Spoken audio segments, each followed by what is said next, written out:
Salut à tous, j'espère que vous allez bien. Alors, si c'est la première fois que tu me découvres, je te demanderai de t'abonner, d'activer la cloche des notifications, de liker, de partager massivement la vidéo et de nous laisser également des commentaires. Alors, si cela est fait, je te dis merci pour ton geste. Comme je le dis constamment dans mes partages, que Salomon dit qu'il n'y a rien de nouveau. Ce qui a été, c'est ce qui est et c'est ce qui sera encore. Et que le physique est le reflet du non visible. Le Créateur, par son verbe, parle tantôt d'une manière, tantôt d'une autre, et l'on y prend point garde. Alors, toi qui m'écoutes aujourd'hui, si tu ne prenais pas garde autrefois, dès à présent, commence à prendre garde par rapport à ce que tes yeux peuvent voir, à tes oreilles peuvent entendre, tes sens peuvent capter au travers de la nature. Analyse bien la situation, retiens ce qui est bon et ce qui est mauvais, bien entendu, et transmets-le à tes enfants afin qu'ils puissent sortir de l'ignorance. Parce qu'il y a une formule qui dit que l'homme, la femme, l'enfant, l'être, la créature périt faute de connaissances. Donc, il est primordial pour nous de pouvoir fusionner avec le savoir afin d'avoir une meilleure visibilité des choses. Et encore, nos pères, nos mères, dans les temps d'autrefois, ont toujours eu à appuyer leur dire, pas des métaphores, des énigmes, des paraboles, des dictons, des proverbes, en utilisant les éléments de la faune et de la flore. Ils ne peuvent pas aller au-delà, car la loi du Créateur le veut ainsi. Nous sommes tous contenus dans un globe, je dis bien, je pèse mes mots, personne ne peut sortir, ne peut y entrer. Alors, je reviens encore vers vous pour un décryptage, pour une analyse profonde par rapport à une sortie qu'a produit ce personnage de Zoulassan, ce faux pasteur, ce bandit de grand chemin, cet usurpateur d'identité. Il a fait une vidéo en fait sur le titre donc quelques instants avant le déluge. Alors, donc, c'est des vidéos qu'il a déjà eu à faire. Donc, il ne fait que se répéter. C'est ce que j'avais dit. Et en se répétant, en fait, l'étau sera resserré sur lui-même et ça va l'exposer encore davantage et vous allez comprendre, en fait, ce dont je disais sur l'habitude de vous dire que ce monsieur, en fait, c'est un usurpateur d'identité, c'est un bandit de grand chemin, c'est un féman, en fait, c'est quelqu'un c'est un arnaqueur, en fait. C'est quelqu'un, en fait, qui est venu sur les réseaux sociaux, qui a étudié avec les Churacueto et puis il est allé former son groupe également en se donnant des titres comme quoi il est le deuxième de la création, qu'il a assisté à la création de l'humanité. Pourtant, c'est faux. Est-ce que vous comprenez? Alors, moi, j'ai pris l'engagement de venir, d'analyser en fait les vidéos de ce monsieur afin de vous exposer tout ce qui est contenu dans les Bibles classiques, les métaphores, de décoder ça et de vous les exposer afin que vous puissiez entrer dans la compréhension en fait de l'auteur. Parce que ceux qui ont écrit les livres qu'on appelle la Bible ou le livre, en fait, ce sont des écrivains. Et quand l'écrivain vient écrire, il écrit en fait le livre en fait au travers des inspirations, des faits de société et ainsi de suite. Alors, donc, en écrivant, il va utiliser des métaphores, des énigmes, des paraboles, des dictons. Est-ce que vous comprenez? Afin que nous ne puissions pas vite entrer dans la compréhension de sa vision. Est-ce que vous comprenez? Alors, nous allons entrer dans ce qu'on appelle l'étude de texte. On va sélectionner en fait les mots-clés et on va trouver les définitions et ça va nous permettre en fait d'entrer dans la compréhension. Et c'est ça mon but aujourd'hui, de vous amener à pouvoir mieux comprendre, à pouvoir mieux analyser ces choses-là. Alors, nous allons entrer donc dans le sujet en fait de ce monsieur de Justin Disaka alias Zoulassan, ce bandit de grand chemin.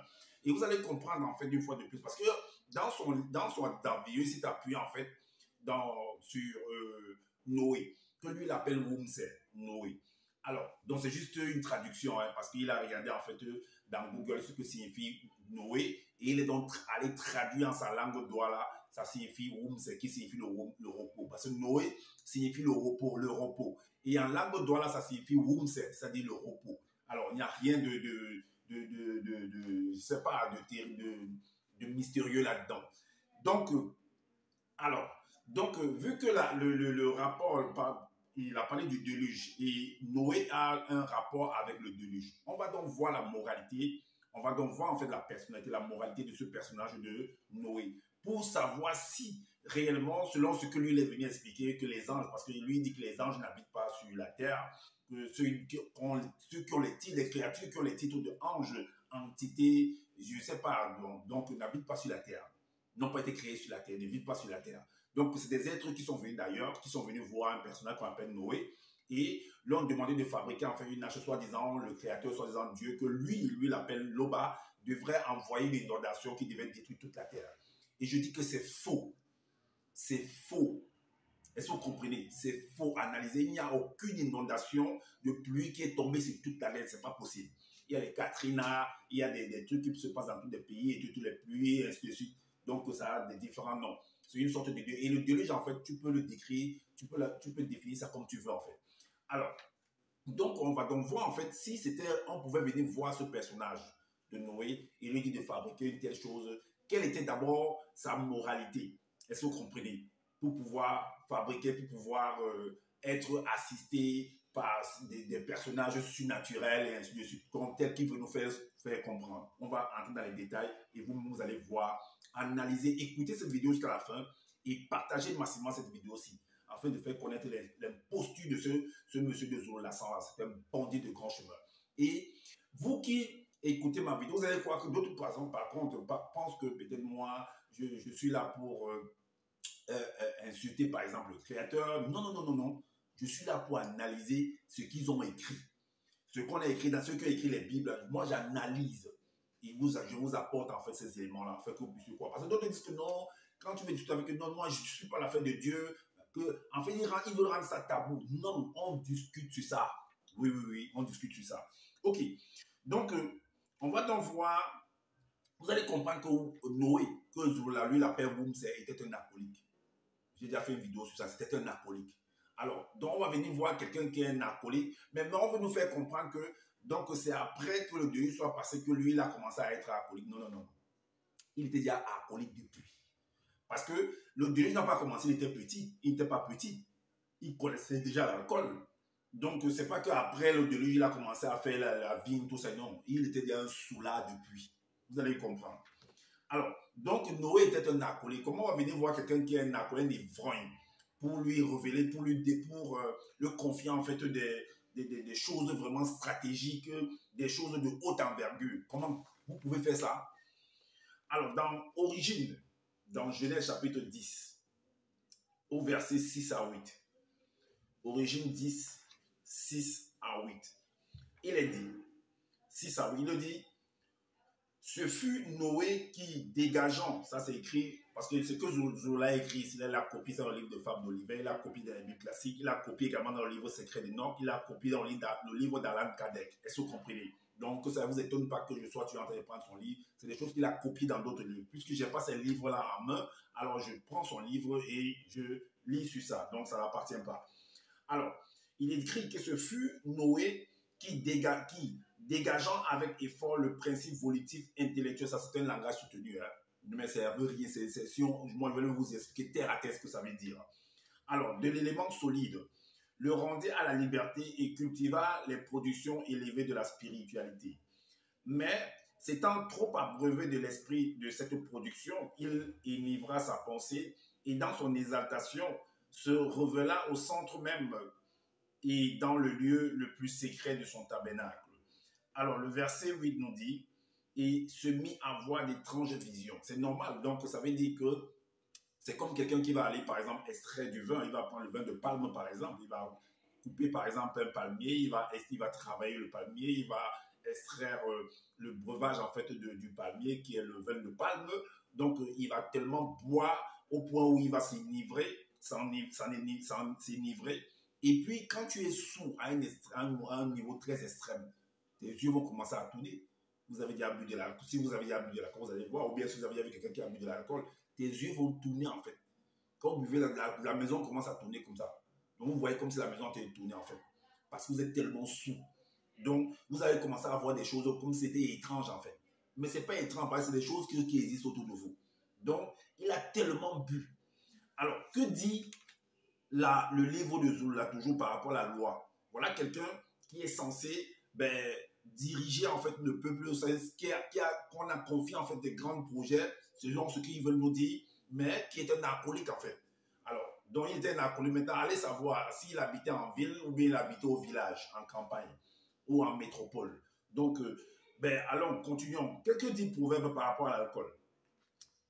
À ceux qui boivent de l'alcool, que dit Proverbe? On va entrer là-dedans pour comprendre. C'est là que vous allez comprendre vraiment que Noé là ne pouvait pas voir ce qu'il a vu, la story qu'il vient nous expliquer, ne pouvait pas avoir un tel projet et tout, que cette affaire de déluge là, qui a une inondation en fait, qui a envahi en fait l'humanité, c'est faux, selon ce qu'il vient nous expliquer. Alors, Proverbe chapitre 23, verset 29 à 32. 29 à 32, que dit le proverbe? Alors, il est dit, pour qui les ha, en fait, pour qui les ha, pour qui les hélas, pour qui, en fait, le titre, c'est le portrait de l'ivrogne. Donc le portrait, on va dresser en fait le portrait d'un ivrogne, donc de Noé qui est un ivrogne en fait, un alcoolique. On dresse son portrait. On vous décrit en fait le comportement, l'attitude en fait d'un tel personnage qui s'adonne à l'alcool. Pas à l'alcool, pas une petite quantité, mais une grande quantité en fait, qui boit vraiment à l'extrême. Voici ce que Zola a écrit. Il dit, pour qui les rats, pour qui les hélas, pour qui les disputes, pour qui les plaintes, pour qui les blessures sans raison, pour qui les yeux rouges, à celui qui est ivrogne. Parce il va tomber par-ci, il va tomber par-là. C'est avec raison, parce qu'il y a un effet d'alcool qui est en train de le gérer, en fait. Alors, pour ceux qui s'attardent auprès du vin mauvais, bon, maintenant, ils viennent trouver que c'est le vin mauvais. C'est toi qui as bu, c'est pas que le vin est mauvais. On dit que l'excès nuit. Donc, tu as bu à l'excès, tu n'as pas bu selon ta quantité, selon que ton estomac, selon que ton corps, ton estomac, ton intestin pourrait supporter. Tu es allé au-delà, en fait. C'est normal qu'aller au-delà, ça commence à te perturber. C'est normal.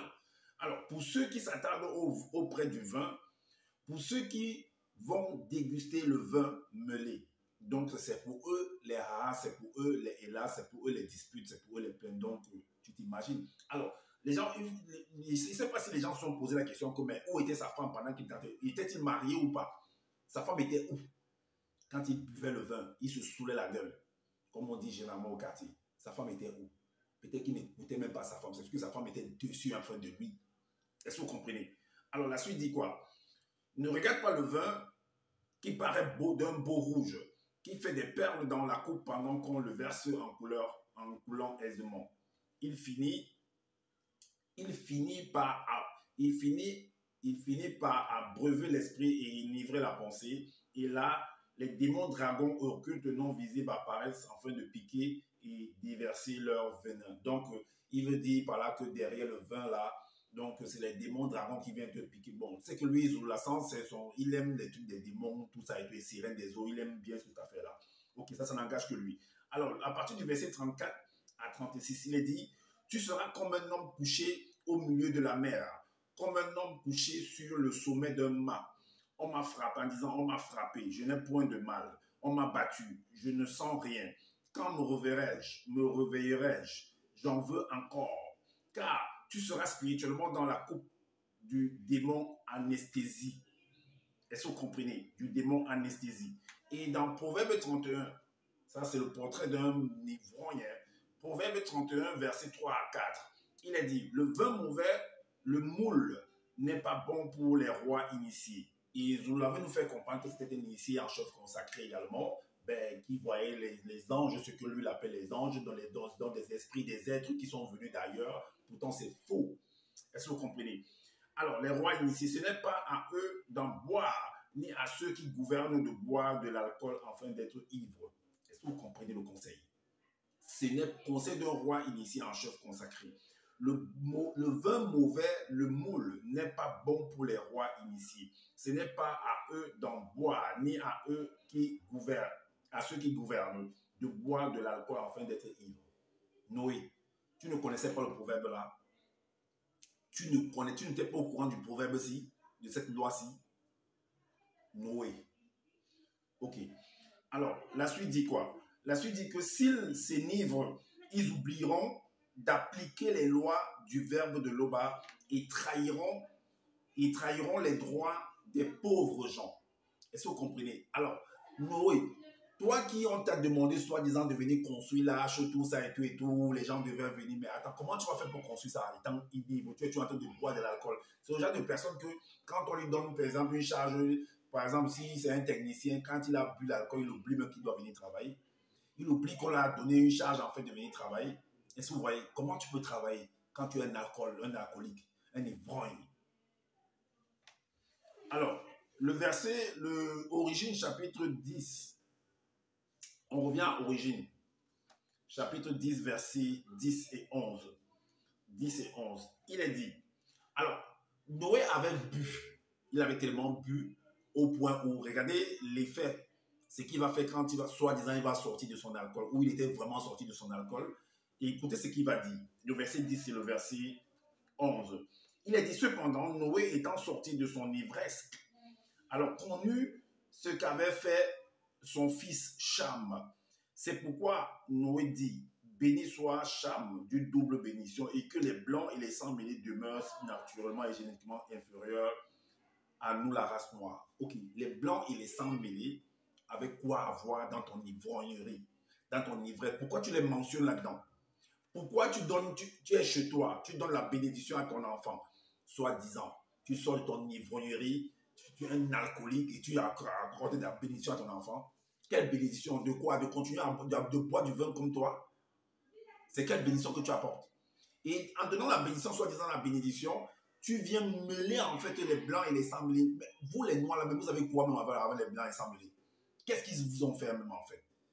Je m'adresse à toi, Justin Dissaké là. Les blancs et les sangs mêlés t'ont fait quoi?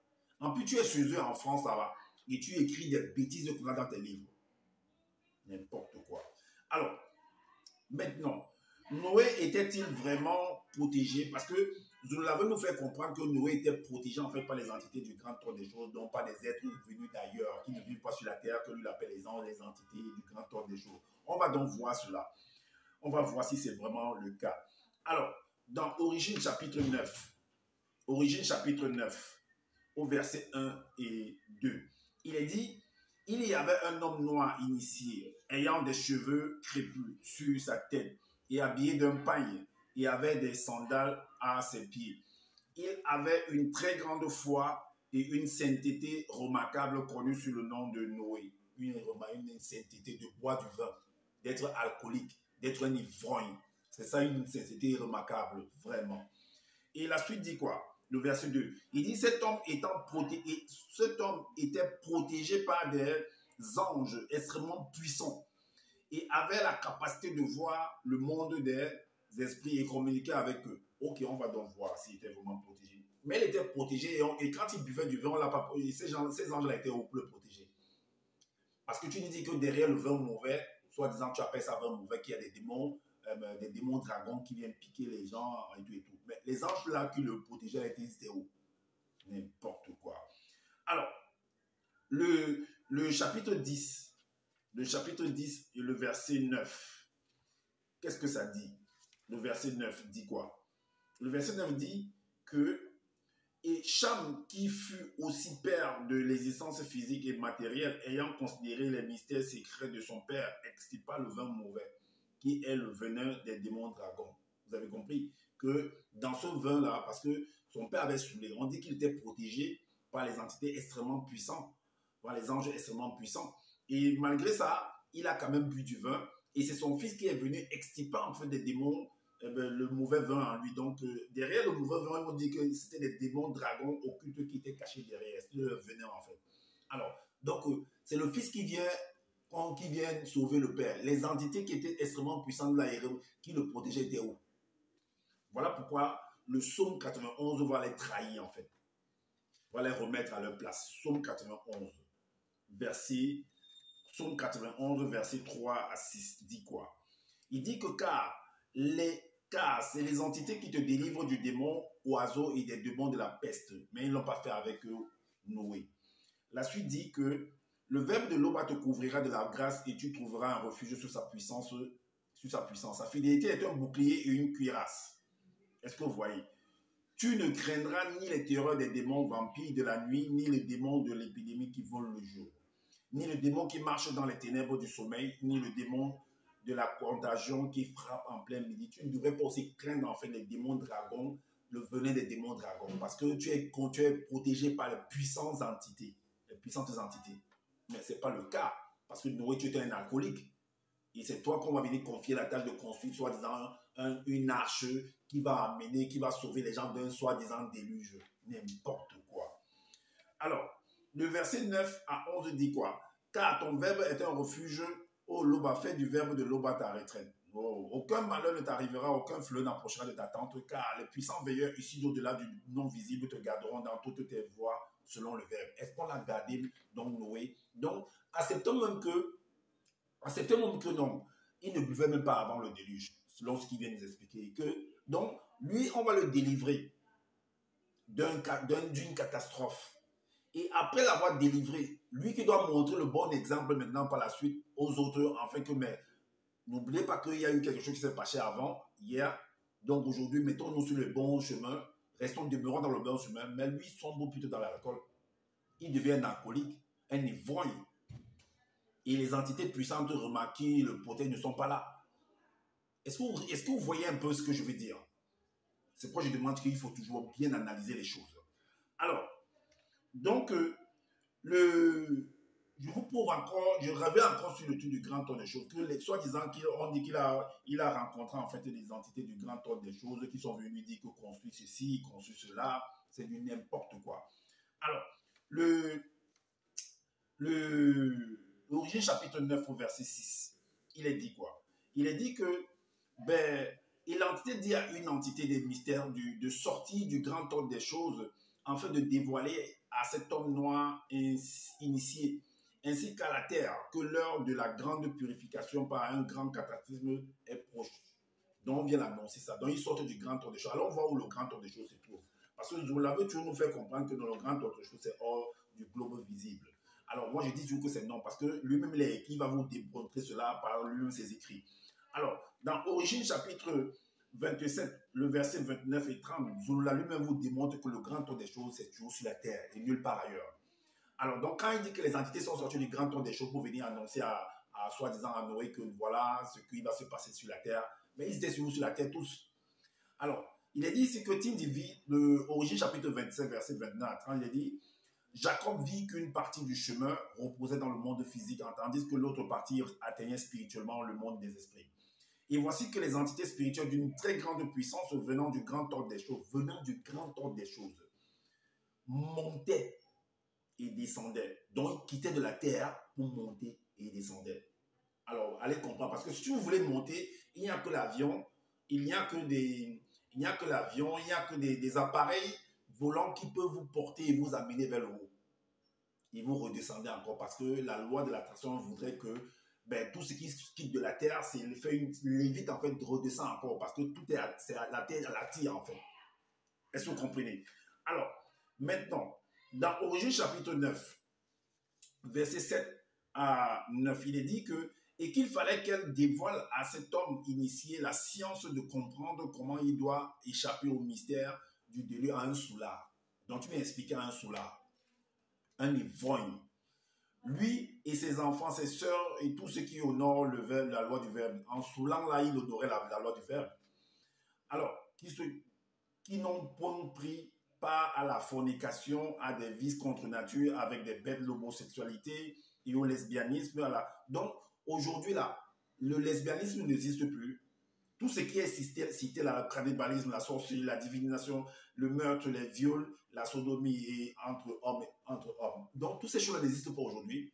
Donc, c'est hier que ça existait et on a envoyé votre créateur, l'Opala, a envoyé le déluge. Ah bon, donc aujourd'hui, ça n'existe pas.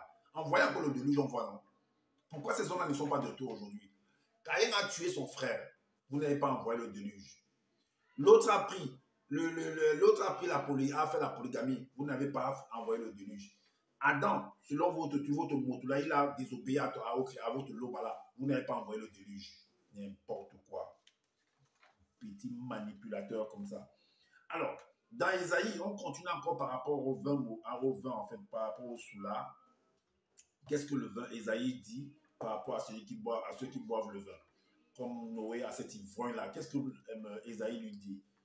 Isaïe lui dit que au chapitre 5, verset 23, voici ce que il dit: malheur à ceux qui ont la bravoure pour boire du vin et la vaillance de mêler des liqueurs fortes. Donc c'était un soulard, c'est quelqu'un qui buvait, il mélangeait vraiment.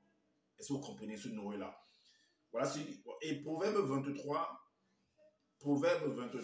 lui dit, 23 verset 20 lui dit que, alors nous demande en fait de ne pas fréquenter, ne fréquente pas les gens qui s'enivrent de vin et s'empiffrent de viande. Donc, on te donne toi le conseil que Noé là, mais donc les entités là, vos entités là, sachant que Noé c'est un soulard, sont venus fréquenter en fait un soulard pour lui donner une grande responsabilité. C'est ça ce que vous voulez nous faire comprendre. C'est ça que vous voulez nous faire comprendre. Donc ils ont fait confiance à un ivrogne. Bon, on te dit donc de ne pas fréquenter ce genre de personnes. Parce que, ben, il viendra faire causer du désordre sur le chevaux, il va faire du n'importe quoi chez vous, en fait, il va se venir salir la maison. Comme il a sali la maison, je lui s'est déshabillé, en fait. Est-ce que vous comprenez? Alors, et maintenant, Proverbe 20, dans Proverbe 20, verset 1, 20, verset 1, qu'est-ce qu'il est dit? Que le démon qui pousse l'homme à s'enivrer par la consommation de vin est moqueur. Alors, mais pourtant, tu nous dis qu'il était protégé par des puissantes entités. Des puissantes entités.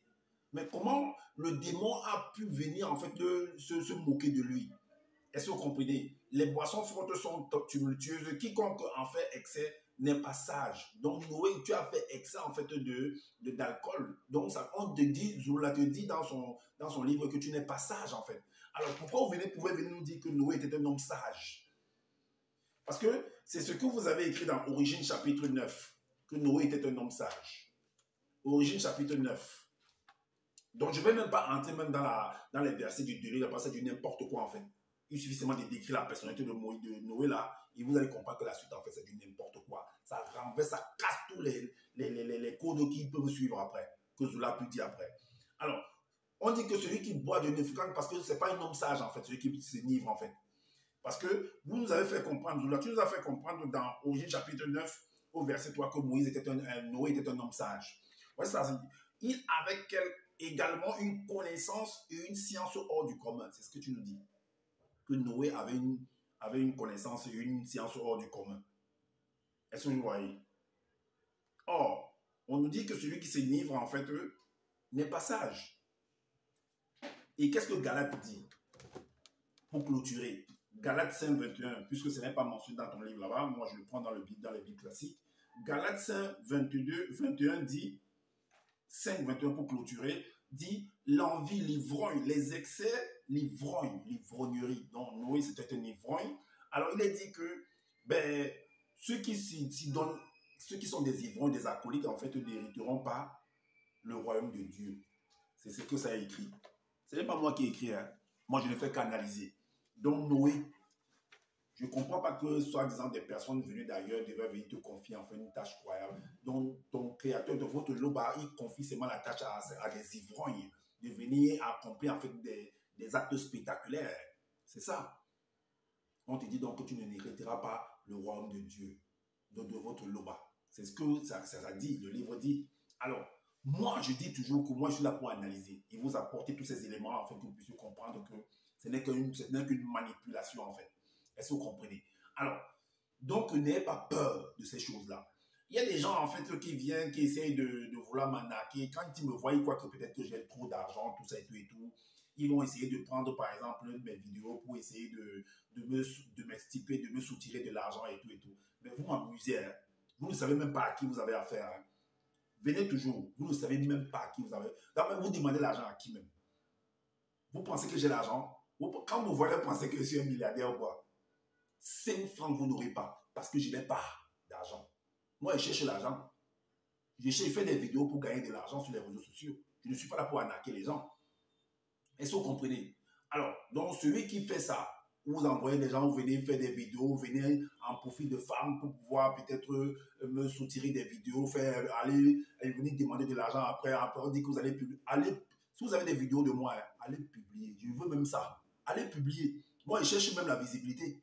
Si vous avez des vidéos, allez les publier. Bullshit. Donc, comme je dis, tu as à la fin de mes vidéos que je n'ai pas la science infuse. Si vous trouvez qu'il y a des manquements par rapport à ce que je viens de dire, dites-nous en commentaire, sinon on fait des vidéos pour pouvoir éclairer les uns et les autres également. Abonnez-vous à ma chaîne, activez la cloche des notifications pour être averti des prochaines vidéos. Likez, partagez massivement cette vidéo, c'est afin de faire connaître les postures de cet homme de Justin Dissakaria, ce bandit de grand chemin, cet arnaqueur-là qui pue les réseaux sociaux en fait d'arnaquer les personnes faibles qui n'ont pas le temps de lire. Alors, donc, et prenez soin de votre famille, prenez soin de votre santé, car c'est important pour le combat futur. Je vous dis à bientôt pour une prochaine vidéo. Ciao.